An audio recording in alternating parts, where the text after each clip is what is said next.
कहानी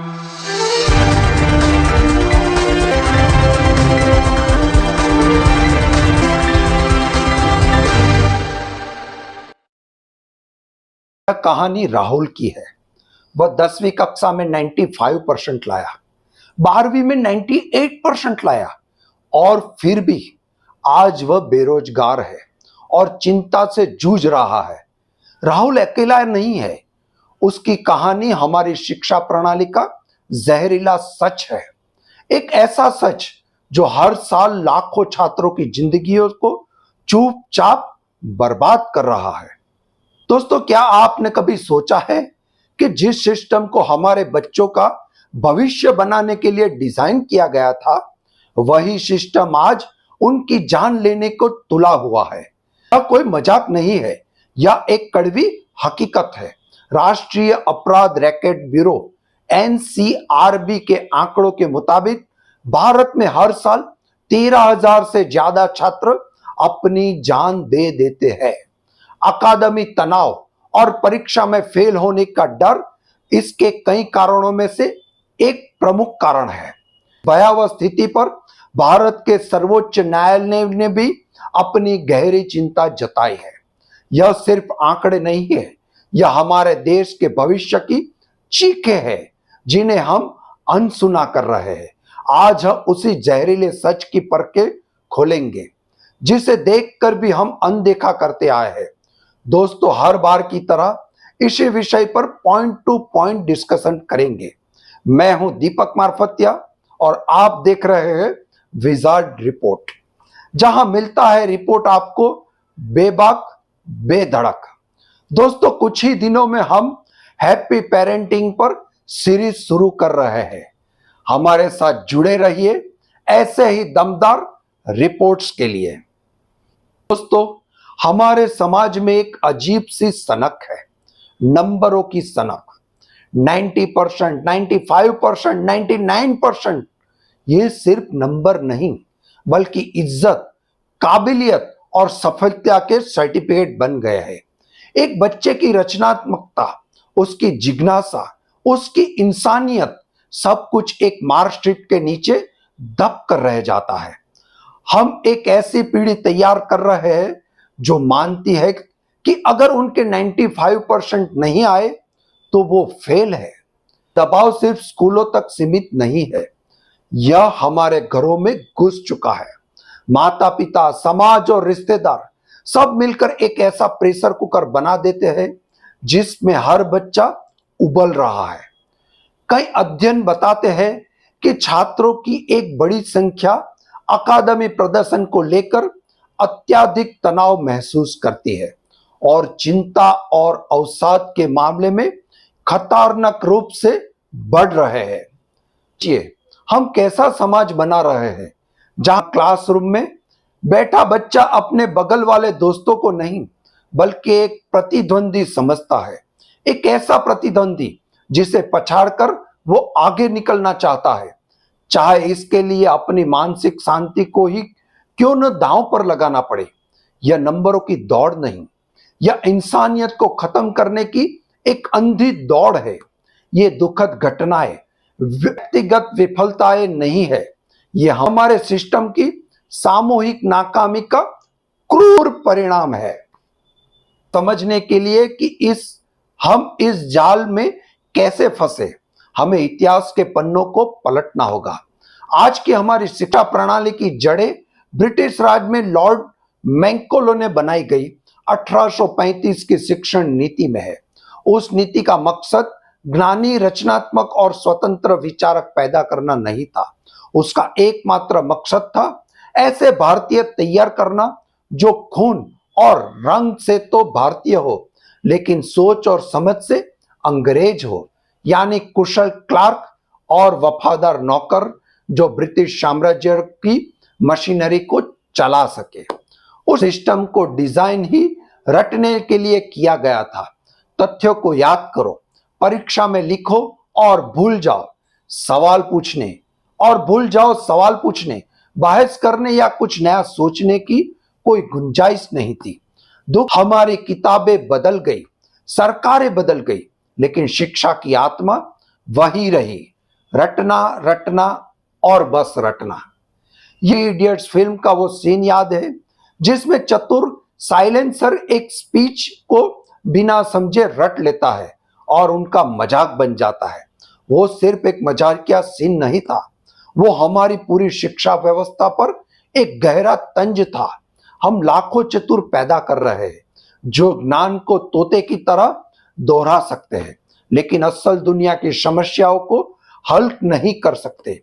और यही हमारी सबसे बड़ी त्रासदी है। ना कीजिए कि आप एक ऐसी फैक्ट्री में काम करते हैं जो 80 के दशक की तकनीक का उपयोग करके आज के स्मार्टफोन बनाने की कोशिश कर रही है। क्या वो फैक्ट्री सफल होगी? कभी नहीं। हमारी शिक्षा प्रणाली वही पुरानी फैक्ट्री है। हमारी पाठ्यक्रम दशकों पुराना और अप्रासंगिक है। हम अपने बच्चों को वो चीजें पढ़ा रहे हैं जिनकी आज के जॉब मार्केट में कोई कीमत नहीं है। नतीजा क्या है? हर साल लाखों ग्रेजुएट और पोस्ट ग्रेजुएट डिग्रियां लेकर निकलते हैं, लेकिन उनके पास वो कौशल नहीं होता जिसकी इंडस्ट्रीज को जरूरत है। हाल ही में कई रिपोर्ट्स इस बात को उजागर करती है कि हमारे लाखों पढ़े लिखे नौजवान ऐसी नौकरियां करने पर मजबूर है जो उनकी योग्यता से बहुत कम है, जिसे अंडर एम्प्लॉयमेंट कहते हैं। यह एक अजीब विरोधाभास है। हमारे पास डिग्रियों की फौज है, लेकिन काबिल होने की कमी है। भारत में बेरोजगारी दर खासकर युवाओं में लगातार एक चिंता का विषय बना हुआ है।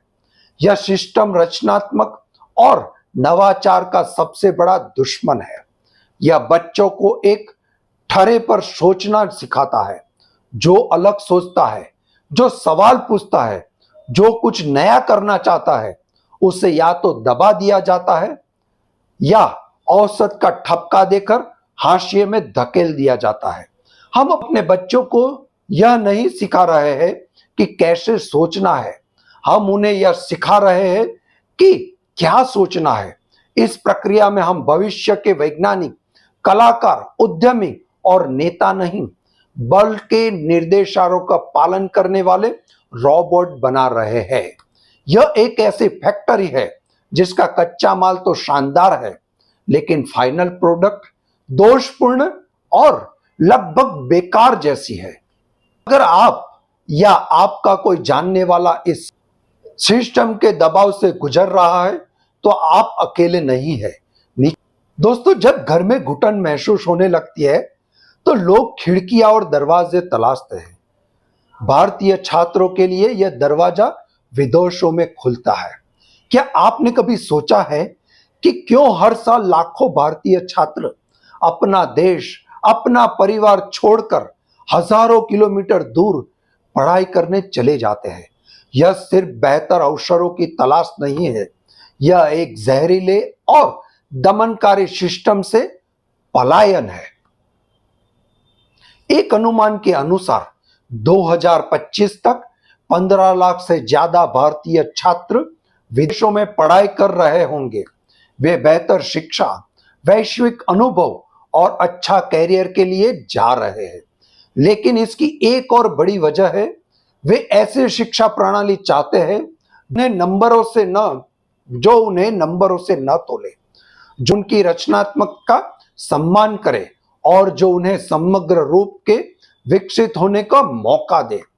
फिनलैंड जैसे देश में बच्चों को 7 साल की उम्र तक कोई ज्यादा औपचारिक शिक्षा नहीं दी जाती। वहां होमवर्क लगभग न के बराबर होता है और शुरुआती सालों में कोई मानकीकृत परीक्षा भी नहीं होती।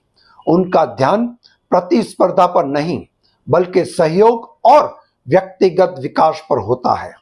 नतीजा, फिनलैंड दुनिया का सबसे अच्छी शिक्षा प्रणालियों में से एक माना जाता है। हमारे देश के सबसे प्रतिभाशाली दिमाग, जिन्हें हम IITS और IIMS में तैयार करने के लिए अरबों खर्च करते हैं, विदेशों में जाकर बस जाते हैं। तो यह सिर्फ ब्रेन ड्रेन नहीं है, यह हमारे सिस्टम का एक अविश्वास प्रस्ताव है यहां एक बात का सबूत है कि हम अपने सबसे कीमती संसाधन यानी अपने युवाओं को एक ऐसा माहौल देने में नाकाम हो रहे हैं जहां वे फल फूल सके। वो सिर्फ नौकरियों के लिए नहीं भाग रहे, वो एक बेहतर जीवन, बेहतर सीखने के माहौल और एक कम तनावपूर्ण भविष्य के लिए भाग रहे हैं। इस टूटी हुई व्यवस्था की दो सबसे कमजोर और सबसे ज्यादा नजरअंदाज करने की कड़ियां है हमारा शिक्षक और छात्रों का मानसिक स्वास्थ्य। सबसे पहले बात करते हैं शिक्षकों की। एक महान शिक्षक एक छात्र का जीवन बदल सकता है, लेकिन क्या हमने अपने शिक्षकों को महान बनने के लिए जरूरी संसाधन और सम्मान दिया है? ज्यादातर स्कूलों में किसी क्षेत्र में शिक्षक कम वेतन पर काम करते हैं, उन पर बहुत ज्यादा काम करने का बोझ होता है और कई बिना उचित कॉन्ट्रैक्ट के काम करने को मजबूर है। जब शिक्षक खुद प्रेरित और सशक्त महसूस नहीं करेगा तो वह छात्रों को कैसे प्रेरित करेगा? हम एक ऐसी इमारत बनाने की कोशिश कर रहे हैं जिसकी नींव ही कमजोर है, जिस पर बात करने से भी हम कतराते हैं। मानसिक स्वास्थ्य। हमारे स्कूल और कॉलेज अकादमिक प्रदर्शन पर तो पूरा ध्यान देते हैं, लेकिन भावनात्मक स्वास्थ्य को पूरी तरह से अनदेखा कर देते हैं। कुछ अध्ययनों के अनुसार काफी छात्रों को अपने जीवन में आत्महत्या के विचार आते हैं। स्कूलों में काउंसलरों की भारी कमी है। जहां काउंसलर है भी, वहां बच्चे कलंक के डर से मदद मांगने से हिचकिचाते हैं। जब कोई बच्चा परीक्षा के दबाव में टूट जाता है तो हम उसे कमजोर कह देते हैं। जब कोई छात्र आत्महत्या जैसे भयानक कदम उठाता है तो हम उसे एक दुखद घटना कहकर भूल जाते हैं। हम यह स्वीकार करने से इनकार करते हैं कि समस्या बच्चे में नहीं, उस सिस्टम में है जो उसे इस हद तक तोड़ देता है। जब तक हम स्कूलों में मानसिक स्वास्थ्य को उतना ही नहीं जरूरी मानेंगे, तब तक हम अपने बच्चों को जहरीले दलदल में खोते रहेंगे। इतनी सारी समस्याओं के बाद यह सोचना आसान है कि कुछ भी नहीं बदल सकता, लेकिन ऐसा नहीं है। उम्मीद की एक किरण है और बदलाव की शुरुआत हो चुकी है, भले ही धीमी हो। सरकार ने 2020 में एक नया राष्ट्रीय शिक्षा नीति NEP 2020 लागू की। यह नीति कई क्रांतिकारी विचारों पर आधारित है, जैसे रटन विद्या को खत्म करना, व्यावसायिक शिक्षा को मुख्य धारा में लाना और छात्रों को अपनी पसंद के विषय चुनने की आजादी देना। यह नीति मानती है कि शिक्षा का उद्देश्य सिर्फ जानकारी देना नहीं, बल्कि छात्रों का समग्र विकास करना है।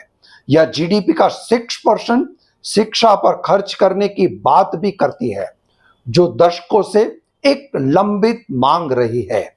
लेकिन नीति बनाना एक बात है और उसे जमीन पर उतारना बिल्कुल दूसरी। NEP का कार्य धीमा और चुनौतियों से भरा है। असली बदलाव सिर्फ सरकारी नीतियों से नहीं आएगा। यह तब आएगा जब हम सब माता पिता, शिक्षक और समाज अपनी सोच बदलेंगे। माता पिता अपने बच्चों की तुलना करना बंद करें। उनकी मार्कशीट को उनकी पूरी काबिलियत का पैमाना मत बनाइए। उनसे जब बात करें, उनके सपनों को समझे और उन्हें अपनी रुचियों को आगे बढ़ाने के लिए प्रोत्साहित करें। याद रखें, एक खुश और संतुलित बच्चा एक तनावग्रस्त 99% लाने वाले बच्चे से कहीं बेहतर है। स्कूलों के लिए रचनात्मकता, खेल, कला और जीवन कौशल्य को पाठ्यक्रम का एक अभिन्न अंग बनाइए। मूल्यांकन के तरीकों को बदले, परीक्षा के बजाय प्रोजेक्ट आधारित सीखने पर ध्यान दें। हर स्कूल में प्रशिक्षित मानसिक और स्वास्थ्य पेशेवर अनिवार्य करें। भारतीय शिक्षा प्रणाली एक दोराहे पर खड़ी है। एक रास्ता उसकी पुरानी सड़ी गली व्यवस्था की ओर जाता है, जो हमारे बच्चों की आत्मा को कुचल रही है। दूसरा रास्ता एक ऐसे भविष्य की ओर जाता है जहां शिक्षा का मतलब ज्ञान, रचनात्मकता और मानवता का उत्सव हो। यह बदलाव मुश्किल है लेकिन नामुमकिन नहीं। इसकी शुरुआत एक बातचीत से होगी, एक सवाल से होगी। इस वीडियो को बनाने का मकसद किसी को दोष देना नहीं, बल्कि हम सबको जागना है। इस वीडियो को हर उस माता पिता और छात्र के साथ शेयर करें जिसे इसे देखने की जरूरत है। आप इस सिस्टम में क्या बदलाव देखना चाहते हैं? हम मिलकर इस जहरीले सच को कैसे बदल सकते हैं? नीचे कमेंट्स में अपने विचार जरूर बताइए, क्योंकि जब हम बोलना शुरू करेंगे तभी बदलाव शुरू होगा। दोस्तों, आज के लिए बस इतना ही। मिलते हैं अगले रिपोर्ट में। तब तक के लिए जय भारत, जय हिंद।